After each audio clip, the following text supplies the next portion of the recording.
আসসালামু আলাইকুম প্রিয় শিক্ষার্থীরা, আশা করি তোমরা সবাই ভালো আছো, নিরাপদে আছো। আমরা accounting first paper financial statement অর্থাৎ আর্থিক বিবরণী সম্পর্কে আলোচনা করতেছিলাম। লাস্ট ক্লাসে প্রবাবলি আমরা এক ধাপ বিশিষ্ট আয় বিবরণী করা শিখেছি, single column income statement. Today's we are going to learn about financial statement of financial position, অর্থাৎ আর্থিক অবস্থার বিবরণী তৈরি করা শিখব। আমরা হয়তো প্রথম ক্লাসেই তোমরা হয়তো দেখেছো যে এই অধ্যায়ে আমাদের খ এবং গয়ে, খয়ে সাধারণত আসে আয় বিবরণী এক ধাপ বা বহু ধাপ, আর গয়ে আসে একটি আর্থিক অবস্থার বিবরণী তৈরি করা। তো সেই আর্থিক অবস্থার বিবরণীতে কি কি আইটেম যাবে, অলরেডি তোমরা শীট পেয়ে গেছো। আশা করি অনেকেই শীট পেয়ে গেছো, তাই না? আচ্ছা, শীটটা তো তোমাদেরকে দিয়েছে, তোমরা পাইছো না সবাই? জি স্যার। বাকিরা? ইমিতা শীট গ্রুপে পেয়েছো না ইমিতা? জি স্যার। হ্যাঁ, আচ্ছা, বাকিরা আশা করি জি পেয়েছো। স্যার, পাইছি। তো যেহেতু শীটটা তোমাদেরকে অলরেডি দেওয়া হয়ে গেছে, ওই শীটে আমরা আর্থিক অবস্থার বিবরণীতে কি কি আইটেম যাবে তোমরা হয়তো নিজেরা কিছু বোঝার চেষ্টা করেছো, but I think that you haven't got the proper conception how to draw a table of statement of financial position. So in today's class I will help you in drawing the uh, structure column of statement of financial position, এবং আজকের মূল আলোচনা আমাদের থাকবে owners equity statement অর্থাৎ মালিকানা সত্ত্ব বিবরণী সম্পর্কে।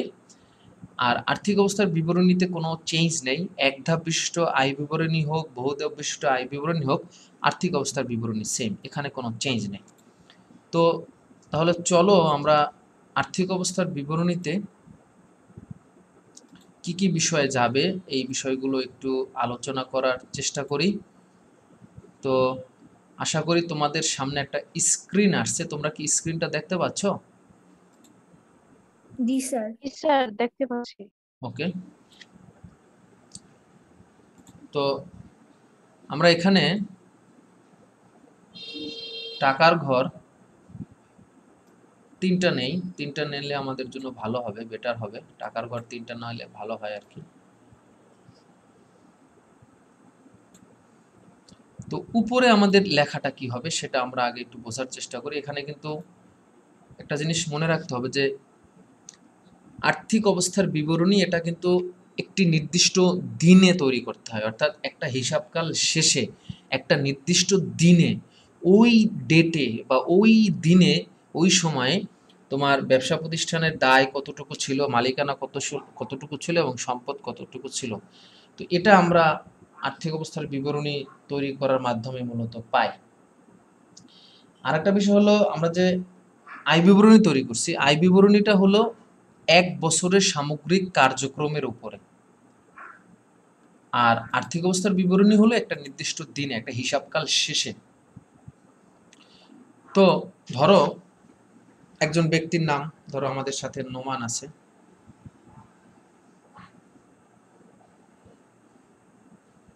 ধরো আমরা লিখলাম নোমান ব্রাদার্সের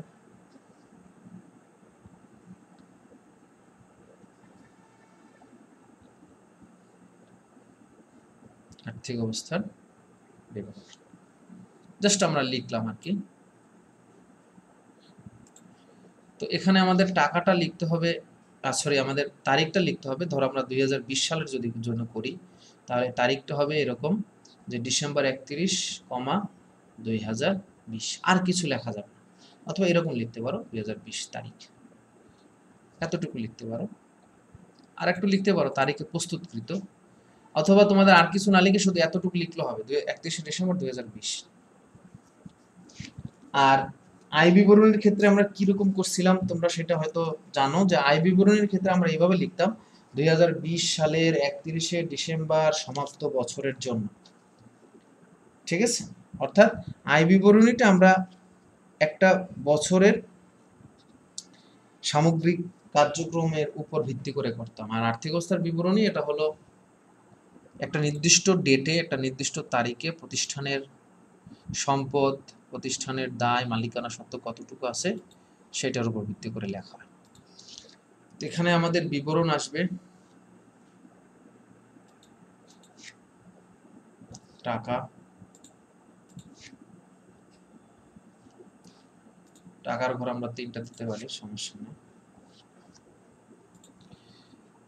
তো আমাদের আর্থিক অবস্থার বিবরণী করার সময় মনে রাখতে হবে যাতে এটা ক্লাসিফাইড ব্যালেন্স শিট হয়, অর্থাৎ সুবিন্যস্ত আর্থিক অবস্থার বিবরণী। আউলা ঝাউলা লিখলে হবে না, ধাপে ধাপে ধাপে ধাপে আমাদের সবকিছু লিখতে হবে।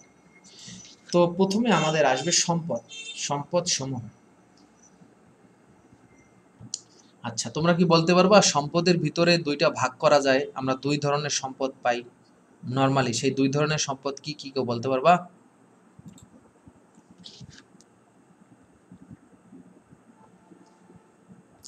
একটা হলো চলতি সম্পদ, আর একটা কি বলতে পারবা? চলতি সম্পদ ও স্থায়ী সম্পদ স্যার। একটা হলো চলতি সম্পদ আর একটা হলো স্থায়ী সম্পদ।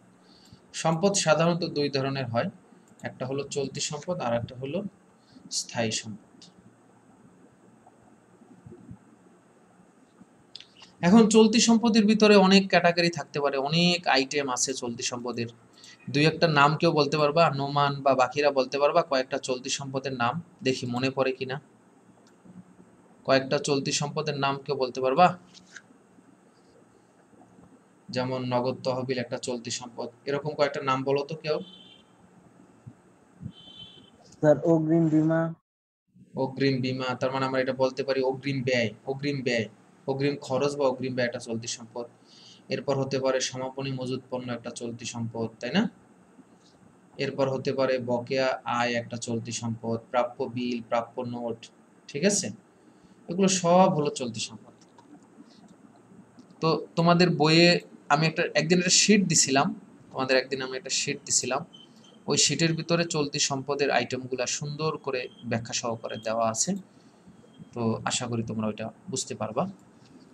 তো চলতি সম্পদ এবং স্থায়ী সম্পদের মাঝখানে আর একটা আইটেম আসে, সেটার নাম হলো বিনিয়োগ। চলতি সম্পদ ও স্থায়ী সম্পদের মাঝখানে আর একটা আইটেম আসে যেটাকে বলা হয় বিনিয়োগ। যেমন হতে পারে বিনিয়োগের ভিতর অনেকগুলো আইটেম হতে পারে, ধরো মনে করো এরকম আছে 10% সঞ্চয়পত্র। 10% সঞ্চয়পত্র এটা কিন্তু একটা বিনিয়োগ হতে পারে, সেভিং সার্টিফিকেট এরকম নামে থাকতে পারে। আর জাস্ট আমি একটা উদাহরণ দিলাম। বিনিয়োগটা সাধারণত বিনিয়োগ নামই আসে, ঠিক আছে? বিনিয়োগটা সাধারণত কি বিনিয়োগ নামই আসে, বিনিয়োগের আসলে আর কোনো নাম থাকে না, এটা সরাসরি বিনিয়োগ নামই আসে।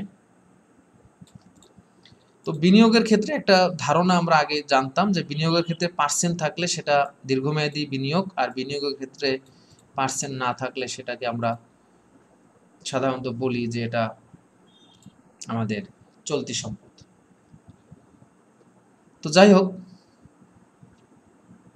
বিনিয়োগ আমরা লিখলাম। এরপর হলো স্থায়ী সম্পদ। স্থায়ী সম্পদের ভিতরে অনেক আইটেম আছে, তোমরা কি কয়েকটা নাম বলতে পারবা স্থায়ী সম্পদের ভিতরে?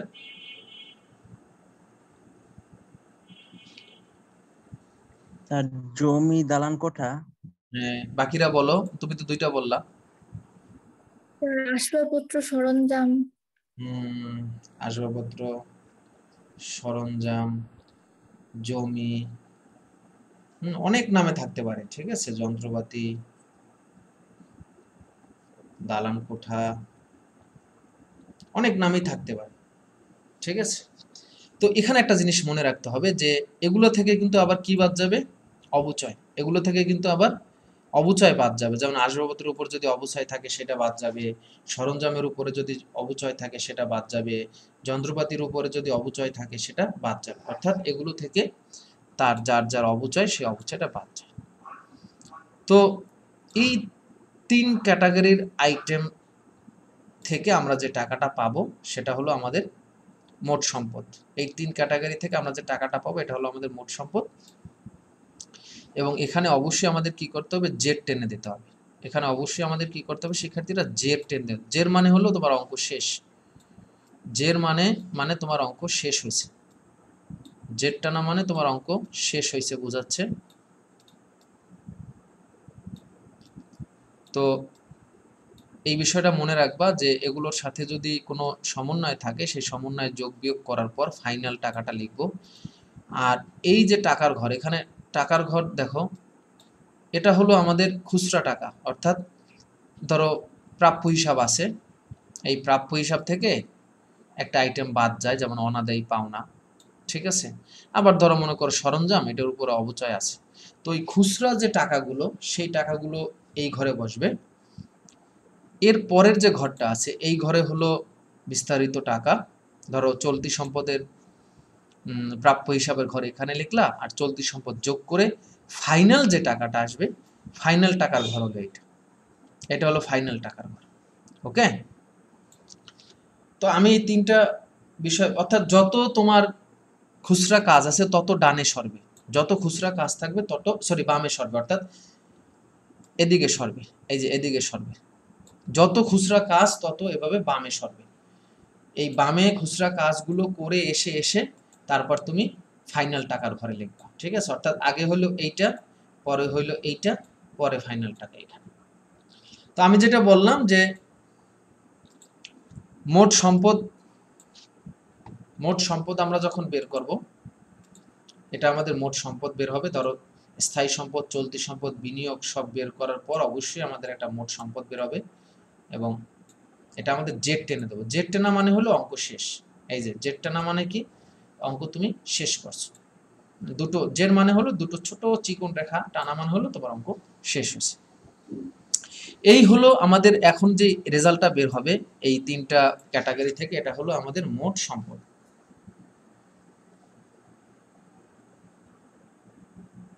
যে রেজাল্টটা বের হবে এখানে, এই যে এখানে যে রেজাল্টটা বের হবে, এই রেজাল্টটাই হলো আমাদের মোট সম্পদ। তো সম্পদ আমরা পাইলাম, এরপরে কাজ হলো আমাদের দায় ও মালিকানা সত্ত্ব। আর্থিক অবস্থার বিবরণী সাধারণত 2 পাতায় হয়, দেখবা এক পাতায় স্থান সংকুলন হয় না, অনেক সময় 4 পাতাও লেগে যেতে পারে। এটা কিন্তু অনেক বড় এবং সবচেয়ে বেশি টাইম লাগে এই আর্থিক অবস্থার বিবরণী বা আর্থিক বিবরণীর অঙ্ক করার জন্য। তো প্রথম ধাপে আমরা কি করলাম, প্রথম ধাপে আমরা এই যে সম্পদ, যেটা সম্পদগুলো বের করলাম, আমাদের যত সম্পদ আছে এই সম্পদগুলো বের করলাম, চলতি সম্পদ। এখন আমরা করব কি, দায় ও মালিকানা সত্ত্ব আমরা বের করব, অর্থাৎ ব্যবসায়ের কতটুকু দায় আছে, কতটুকু মালিকের মালিকের সত্ত্ব আছে। তো আশা করি তোমরা এখানে বুঝতে পারছো যে আমাদের সম্পদের ভিতরে কি কি আইটেম যাবে, দায় ও মালিকানা সত্ত্বের ভিতরে কি কি আইটেম যাবে, সেগুলো আমরা এখন আলোচনা করতেছি। তো দায়ের ভিতরে প্রথমে যাবে আগের মতো চলতি দায়। চলতি সম্পদের যেমন সম্পদের ভিতরে আগে গেছে চলতি সম্পদ, তো দায়ের ভিতরে আগে যাবে চলতি দায়। তো তোমরা চলতি দায়ের কয়েকটা উদাহরণ দিতে পারো কেউ, দেখি কে কয়েকটা চলতি দায়ের নাম বলতে পারে কে? স্যার প্রদেয় হিসাব, ঋণ। প্রদেয় হিসাব, শুধু ঋণ, হ্যাঁ শুধু ঋণ থাকলে চলতি দায়, কিন্তু পার্সেন্ট থাকলে সেটা দীর্ঘমেয়াদী দায়। প্রদেয় হিসাব থাকতে পারে, ব্যাংক মানে সহজগুলা বলো, কমন যেগুলো, ব্যাংক জমাতিরিক্ত থাকতে পারে, বকেয়া খরচ থাকতে পারে, স্যার আয় সঞ্চিতি। হ্যাঁ হতে পারে, অনুপার্জিত আয় থাকতে পারে। অনুপার্জিত আয় মানে হলো অগ্রিম আয়, অনুপার্জিত আয় মানে অগ্রিম আয়, মনে রাখবো। অনুপার্জিত আয় শব্দটার মানে হলো যেইটা তুমি টাকা গ্রহণ করছো কিন্তু সেবা এখনো প্রদান করবে। তুমি টাকা গ্রহণ করছো কিন্তু সেবা প্রদান করেন। এখানে আরো অনেক আইটেম আছে, দায়ের শেষ নাই। প্রদেয় বিল, প্রদেয় নোট, ব্যাংক জমাতিরিক্ত বকেয়া খরচ বা প্রদেয় নোটের সুদ, ঠিক আছে, আরো অনেক নামে থাকে আসলে, বুঝছো। তো জাস্ট আমরা বেসিক হিসাবে এই কয়েকটা আর কি এখানে লিখলাম। এরপর আসবে দীর্ঘমেয়াদী দায়। তো দীর্ঘমেয়াদী দায় যেমন স্থায়ী সম্পদ যেরকম আসছে, দীর্ঘমেয়াদী দায়মান হলো 1 বছরের বেশি সময়ের জন্য তোমার যেই দায়টা পরিশোধ করতে হবে। তো এখানে অনেকগুলো আইটেম থাকতে পারে, বন্ধক ঋণ বা এরকম থাকলো 10% ঋণ, ঋণপত্র, হ্যাঁ এগুলো থাকতে পারে। আমি একটা জাস্ট উদাহরণ হিসেবে দিলাম 10% ঋণ, ঠিক আছে। এটা আরো নামে থাকতে পারে, 10% ঋণ।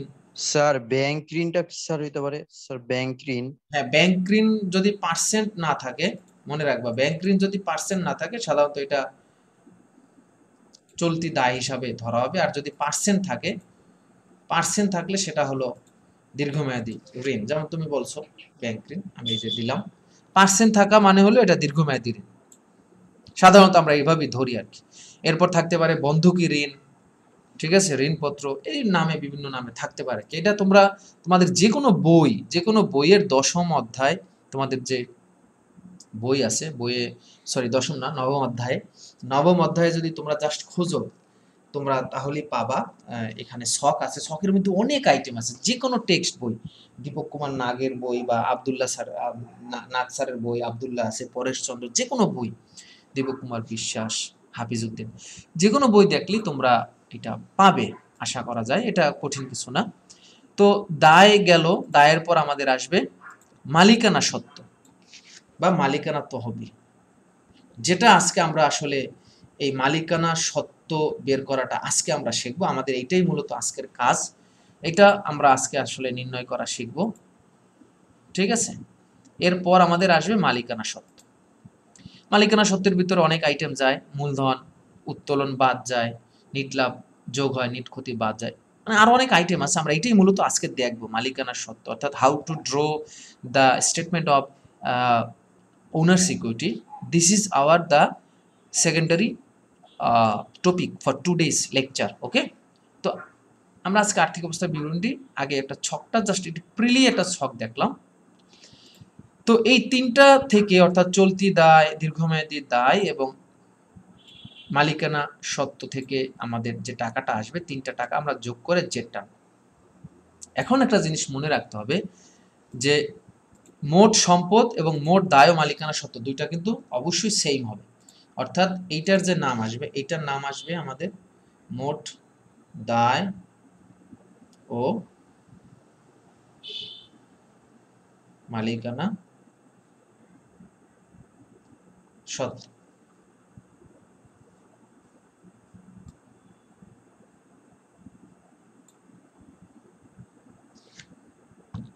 এখান থেকে আমাদের আসবে মোট দায় ও মালিকানা সত্ত্ব, এই যে এখানে। তো যেটা বললাম একটু আগে, যে আমাদের এখানে মোট সম্পদ যা হবে, মোট দায় ও মালিকানা সত্ত্ব তাই হবে। এই দুইটা সেম হওয়া মানে, আমরা যে অ্যাকাউন্টিং সূত্র পড়েছিলাম, অ্যাকাউন্টিং ইকুয়েশন, তোমাদের কার মনে আছে? অ্যাকাউন্টিং ইকুয়েশনটা কার মনে আছে দেখি, কে বলতে পারে? এ ইকুয়ালস টু, বলো তো, এল প্লাস কি, বলো, এল প্লাস কি? O E, right, O E, right, right.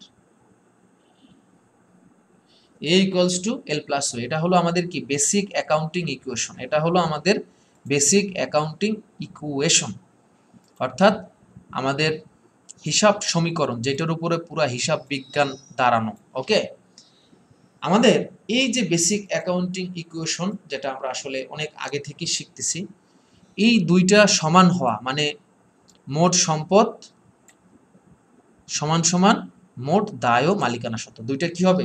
সমান, কোনো চেঞ্জ হবে না। অর্থাৎ আমি যদি বলি মোট সম্পদ যদি হয় 10,000, তাহলে অবশ্যই মোট দায় ও মালিকানা সত্ত্ব হতে হবে 10,000। দুইটা সেম হবে।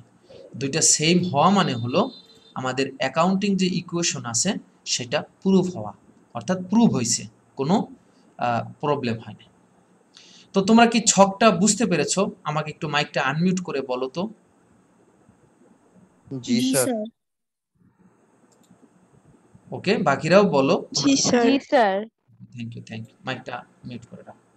তো তাহলে আসলে আমাদের আজকের আলোচনার বিষয়, today's our first topic was how to draw the statement of financial position, and I think that you have got this first topic very effectively and easily. Now we gonna move to second topic. Our second topic was how to draw statement of owners equity, অর্থাৎ মালিকানা সত্ত্ব বিবরণী আমরা কিভাবে তৈরি করব, what elements will be present in this statement of owners equity. We will try to explain about these elements, what elements will be included, what elements will be excluded, and how can we determine the final amount of owner's equity? This is our second topic, and now we move to second topic. Okay, তাহলে আমরা মালিকানা সত্ত্ব বিবরণীর ছকটা নিয়ে আসছি। তোমরা আমাকে একটু বলো যে হ্যাঁ ছকটা দেখা যাচ্ছে, কেউ একজন বলো। জি স্যার দেখা যাচ্ছে। জি স্যার দেখা যাচ্ছে। ওকে, থ্যাঙ্কস এ লট। মালিকানা সত্ত্ব বিবরণীর অন্যতম উদ্দেশ্য হলো মালিকানা সত্ত্ব জানা, অর্থাৎ মালিকের যেই ইন্টারেস্ট বা মালিকের যে ইনভলভমেন্ট, একটা ব্যবসায় মালিকের ইনভলভমেন্ট কিভাবে শুরু হয়।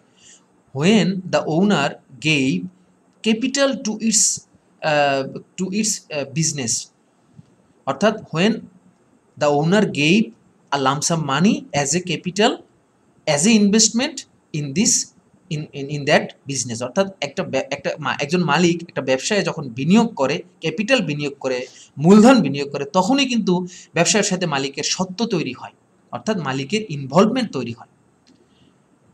তো বিভিন্ন কারণে এই ইনভলভমেন্টটা কমতে পারে। মালিক যদি তার মূলধনের অংশ উত্তোলন করে, তো মালিকের স্বত্বাধিকার এবং মূলধন যে যে কারণে হ্রাস বৃদ্ধি হয় বা তার কারণ বিশ্লেষণ করে যে বিবরণী প্রস্তুত করা হয় তাকেই মালিকানা সত্ত্ব বিবরণী বা স্টেটমেন্ট অফ ওনার্স ইকুইটি বলা হয়। মালিকানা সত্ত্ব বিবরণীকে মালিকের মূলধন বিবরণী বা ক্যাপিটাল স্টেটমেন্টও বলা হয়। যে সমস্ত দফা দ্বারা মালিকানা সত্ত্ব বৃদ্ধি পায় সেগুলো এই বিবরণীতে প্রারম্ভিক মূলধনের সাথে যোগ হয়, এবং যে সমস্ত দফা দ্বারা মালিকের সত্ত্ব হ্রাস পায় প্রারম্ভিক মূলধনের সাথে শিক্ষার্থী বন্ধুরা সেই সমস্ত তথ্যগুলো বিয়োগ হয়। যেমন এখানে একটা সূত্র দেওয়া আছে, নাজমুস সাকিবা তুমি এই জাস্ট এই সূত্রটা একটু পরে, এই লাইনটা একটু পরে, নাজমুস সাকিবা। জি স্যার, মূলধন প্রারম্ভিক যোগ নিট লাভ মাইনাস নিট ক্ষতি মাইনাস উত্তোলন ইকুয়াল টু মালিকানা সত্ত্ব। Thanks a lot for your nice delivery. This is the ultimate short formula for calculating the amount of owner's equity. That means beginning capital, প্রারম্ভিক মূলধন will be included with net profit. That means net profit will be added to beginning capital, and net loss will be subtracted from this amount, that means capital.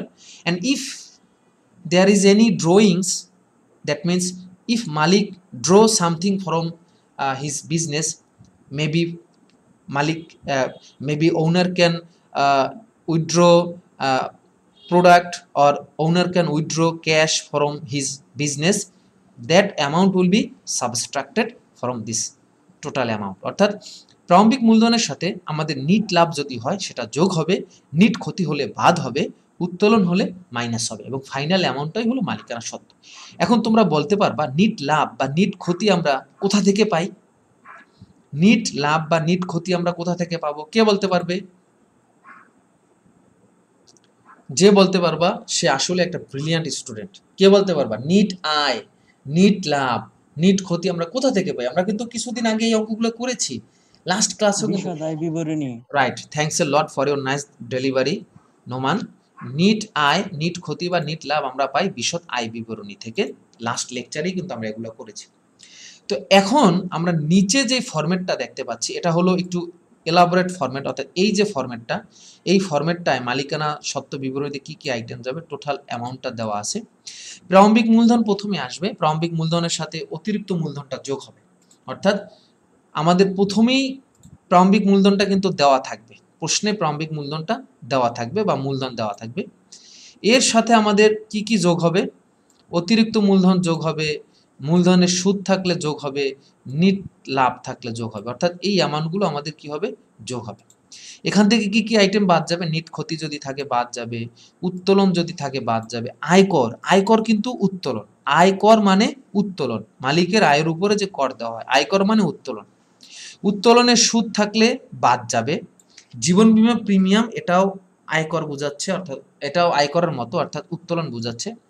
এবং final যে অ্যামাউন্টটা আসবে, এই final যে অ্যামাউন্টটা আসবে, এই যে ফাইনাল অ্যামাউন্টটা, এটাই হলো মালিকানা সত্ত্ব বিবরণীর ফাইনাল টাকা। অর্থাৎ যে আইটেমগুলো যোগ হবে আমাদের এইটা হলো যোগের আইটেম, এটা হলো বাদের আইটেম, ফাইনাল যে অ্যামাউন্টটা আসবে সেই অ্যামাউন্টটাই হলো আমাদের মালিকানা সত্ত্ব বিবরণীর মোট টাকা।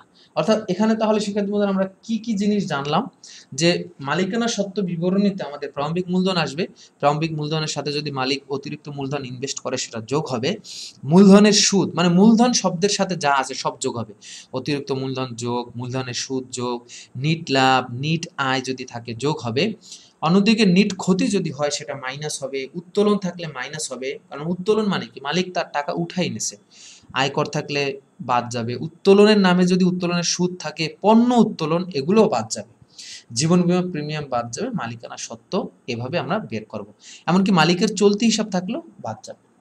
তাহলে তোমরা কেউ একজন আমাকে একটু বলো যে হ্যাঁ মালিকানা সত্ত্ব বিবরণীতে কি কি আইটেম যাবে বুঝতে পেরেছো? মাইকটা একটু আনমিউট করে বলো।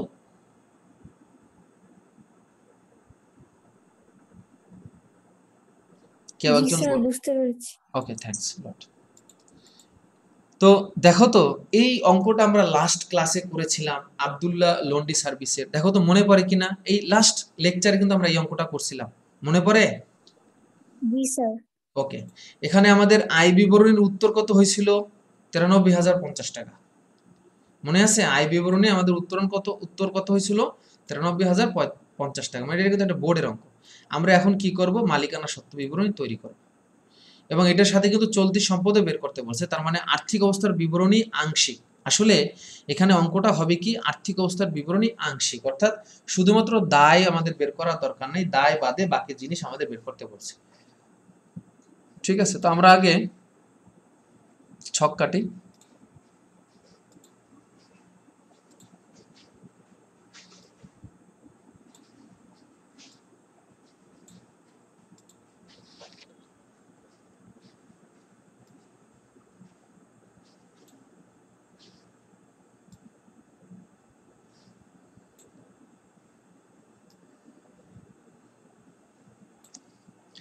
তো আমরা উপরে লিখি, উপরে লিখতে হবে কি, আব্দুল্লাহ লন্ডি সার্ভিসের আর্থিক অবস্থার বিবরণী আংশিক।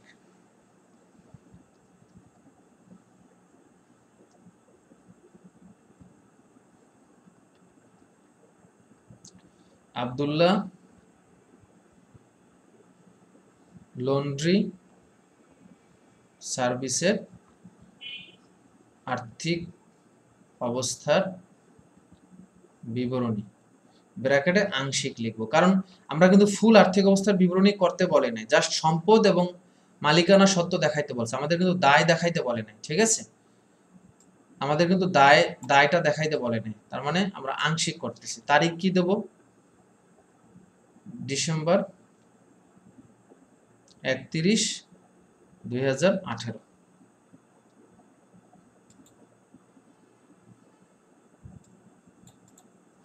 বিবরণ টাকা এটা লিখলাম না, তোমরা আশা করি বুঝতে পারছো। আমি একটু শর্ট করেই করাই দিচ্ছি, আমাদের টাইম যেহেতু শর্ট।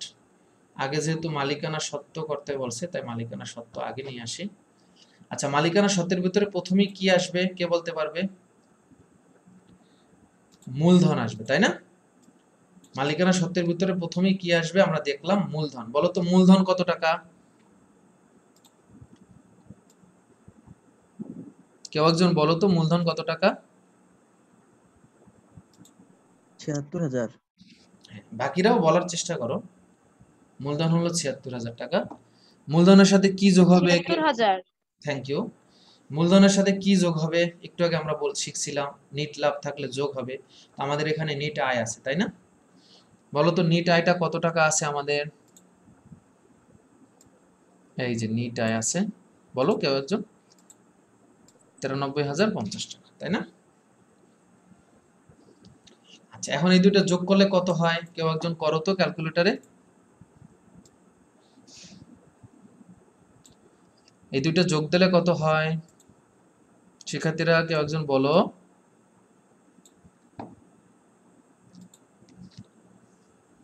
76,000-এর সাথে স্যার 1,69,050। 1,69,050, 1,69,050, ঠিক আছে? জি স্যার। আচ্ছা, এর সাথে আমাদের উত্তোলন আছে মনে হয়। উত্তোলন থাকলে কি হবে? বাদ যাবে, তাই না? উত্তোলন আমাদের কত আছে?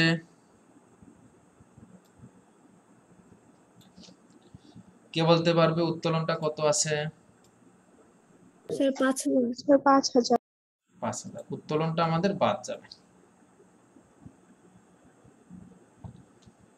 তাহলে উত্তোলন যদি আমরা বাদ দেই,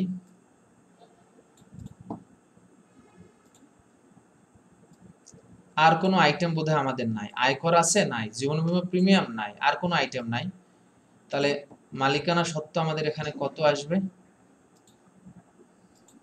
স্যার 1,64,050।